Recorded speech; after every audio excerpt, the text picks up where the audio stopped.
افغان کرکټ بورډ د لوبغاړي محمد شهزاد قرارداد وځنډاوه. افغان کرکټ بورډ د ملي لوبډلې غړی شهزاد محمدي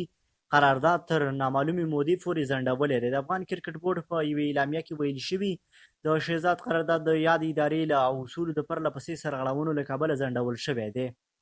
په اعلامیه کې ویل شوي د افغانستان کرکټ بورډ د اصولو له مخې کله هم چې کوم لوبغاړی له هیواد بهر ځي نو باید له ادارې اجازه واخلي، چې محمد شهزاد د ادارې له اجازې پرته دغه چاره څو ځلې تکرار کړې ده.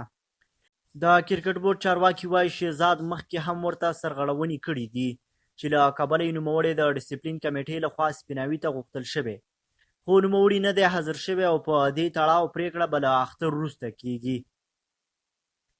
له دې مخکې د ژوند لومړیو کې د افغانستان کرکټ بورډ اعلان وکړ چې شهزاد محمدي د زنګانه د ټپ له کبله نور نشي کولی چې په نړیوال جام سیالیو کې لوبه وکړي، او له همدې کبله له ملي لوبډلې بهر شوی، چې پر ځای یې احتیاطي لوبغاړی اکرام علي خیل د کرکټ نړیوال جام سیالیو لپاره وبلل شو. خو شهزاد محمدي کابل ته له رسېدو وروسته خبریالانو ته وویل دا سمه ده چې د زنګون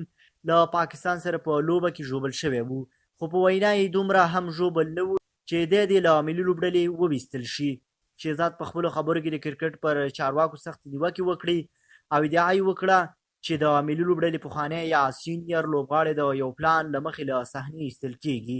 نوموړي د هغه مهال له لوبډلمشر ګلبدین نایب هم ګیله وکړه چې د سوال او زیاري یې ونه منله او ورته یې وویل چې نور په ملي لوبډله کې لوبه نشي کولی.